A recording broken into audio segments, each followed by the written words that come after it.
நம்ம இப்போது க்ரூயிஸ் ஷிப்பில் வந்து பெர்முடாவில் இறங்கிட்டோம். இது ஒரு சின்ன போர்ட் தான். இப்போ நம்ம என்ன பண்ண போகிறோம், இன்னொரு செயிலிங்கில் போகிறோங்க. அதாவது ஒரு ஃபெர்ரியை பிடிச்சி இங்கே இருக்கிற இன்னொரு ஐலண்டுக்கு போகிறோம். நான் சொன்ன மாதிரி பெர்முடா வந்து ஒரு தீவுகளின் கூட்டம். இப்போ நம்ம போகிற ஐலண்டோட பேர் செயின்ட் ஜார்ஜ்.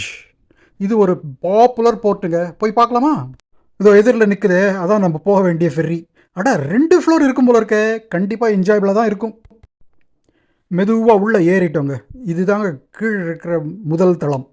இதில் அழகாக 3 சீட்டு எல்லாம் குஷனோட அழகாக கம்ஃபர்டபுளாக தான் இருக்குது. ஒவ்வொரு 3 சீட்டுக்கு முன்னால் ஒரு டேபிள், அதில் உங்கள் சாமான்லாம் வச்சுக்கலாம். இல்லை நீங்கள் கொண்டு வந்த சாப்பாடை வச்சுன்னு சாப்பிட்லாம். ரொம்ப கம்ஃபர்டபுளாக இருக்குது பார்க்குறதுக்கு. அப்படியே நம்ம கொஞ்சம் பின்னால் போனோம்னா அங்கே இருக்கிற அந்த ஒரு போர்டு, அதில் இந்த தீவு கூட்டத்தை பற்றிய இன்ஃபர்மேஷன், என்னெல்லாம் தீவு அங்கே இருக்குது, எப்படியெல்லாம் போகலாம், நம்ம போக போகிற அந்த ரூட்டு பாருங்கள், மஞ்சள் கலரில் காமிக்குது பாருங்கள். ஸோ இதை பார்த்தாலே நமக்கு எவ்வளோ தூரம் எப்படி போக போகிறோம் அப்படிங்கிறது தெரிஞ்சிடும். பார்த்திங்களா, பர்முடாவே ஒரு சின்ன கண்ட்ரி தாங்க, இவ்வளோ தாங்க அதோட இதுவே. வெளியில் அடிக்கிற வெயிலெலாம் வேண்டாம், கொஞ்சம் சுகமாக இங்கேயே இருந்துக்கலாம் அப்படின்னு நினச்சிங்கன்னா இந்த ஃப்ளோர் உங்களுக்கு வசதியாக இருக்குங்க. சரி, நம்ம இப்போ அப்படியே மெதுவாக மேலே இருக்கிற ஃபஸ்ட் ஃப்ளோருக்கு போகலாமா? ஒரு 15 படி தான் இருக்கும். மேலே ஏறி போன உடனே கொஞ்சம் ஆச்சரியமாகவே இருந்ததுங்க. கீழே ஃப்ளோரை விட மேல்து இன்னும் கொஞ்சம் பாஷாக இருக்குங்க.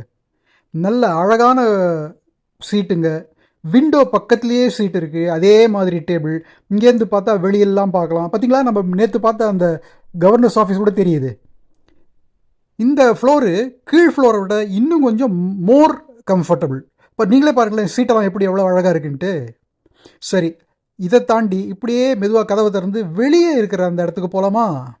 உள்ள ஏர் கண்டிஷன். நம்ம கதவை திறந்து வெளியே போனோம்னே அந்த சூடு அப்படி மூஞ்சில் அடிக்குது பாருங்கள். ஆனால் பாருங்கள், எதிரில் நம்ம வந்த ஷிப்பு நிற்குதுங்க.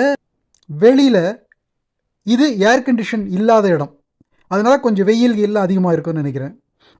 ஆனாலும் உங்களுக்கு இயற்கையை ரசிக்கணும்னா இதை மாதிரி வெளியில் இருந்து பார்த்தா தாங்க எல்லாம் ரொம்ப புது அனுபவமாக இருக்கும்.